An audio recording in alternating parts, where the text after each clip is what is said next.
Hi, welcome to You Plug with Meg and Opes, and I am Meg. And I am Opes.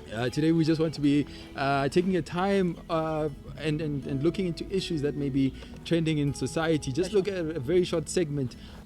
This won't be a conversation like the others that we've had, but issues that are trending around our country, around the world, around social media, and see what bite we can take in those conversations and give our 2 cents and allow you as well to engage and tell us what you guys think. And the current issue that we have at the moment is where a woman can take more than one husband and be married to them. And that that's polyandry. It's polyandry. Polyandry. Polyandry, not Henry. So yes, Oops, what's your take on that? We're talking on social media and we're saying this is how it should be, or this is what it shouldn't be. What's just even mentioning the word polyandry, I kid you not, people within the Christian community are cringing. Because it's something that we should not even begin to entertain with it. I tell you now, people are putting their helmet of salvation, breastplate of righteousness, and the sword of the Spirit ready to rest, guys. Rest. No one is attacking anyone. Put the weapons down. Let's engage on this issue. I think we have not been dealing with this kind of issues very well. I'm quickly reminded even of men are trash statement.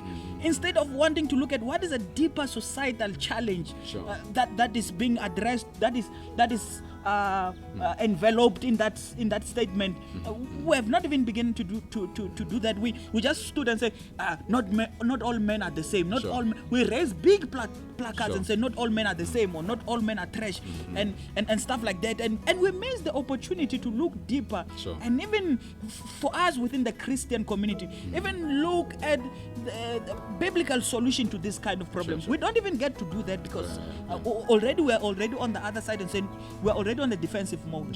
No, it's true, and I see where you're going with this, as if to say that we are asking the wrong questions, and if we don't get to ask the right questions, we don't get to dig into the deep human problem that we are faced with. And I mean, you think of events that took place where we always are like on the defensive and trying to prove our faith. Not that we want to discard it, but I think there's a level of engagement that we need to get into. You think of times like the lockdown. The church was ready to say, hey, the devil is taking over the church and closing. Other people were arrested. were protesting and arrested. And they said they wouldn't adhere to that. But we missed the problem that this is something that is taking away, human lives, and we failed to say, how can we become a church and a better community and respond to what it's doing around the world. And one that I'm actually even cringing at bringing up, because it's another can of worms, not the issue itself, but how it's being addressed. When the LGBTI community had to be kind of legalized, we were quick to say that is sin and all of that. And what we just saying is what was the cry when the LGBTI stood up? What is the cry when? What are we missing? What are we missing? And it's even beyond the church community. I've even coming back to the polyandry issues. Even beyond church community, even the society at large, men are putting so damning statements and things, and they're saying no, a woman is not emotionally capacitated to be able to handle more than one relationship, and all of those things.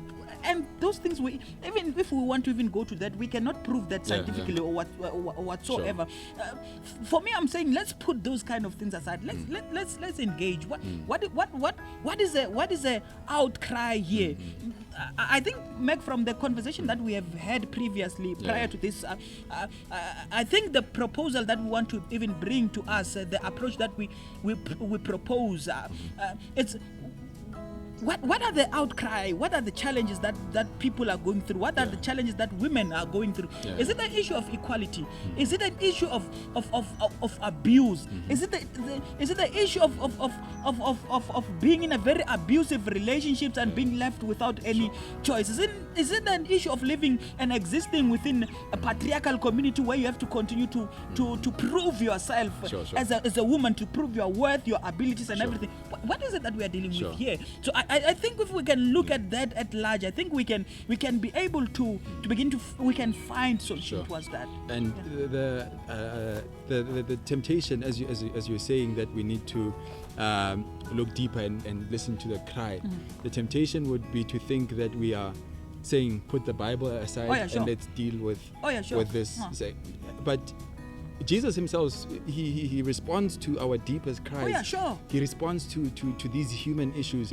And it's not a matter of saying we're putting the Bible aside, but we're saying let us hear so that we know how to engage biblically through this and not misapply scriptures to achieve our own agenda. It will allow us to be a good neighbor. Exactly. To be a good neighbor to the next person. When you know them, when you understand that deeper cry, you are able to speak to that space. So that is our proposal, friends. That's what we are thinking as we think around the issue of polyandry. We don't know what you think about this thing. Please do engage us. Let us know what you think. For now, we will cut it here.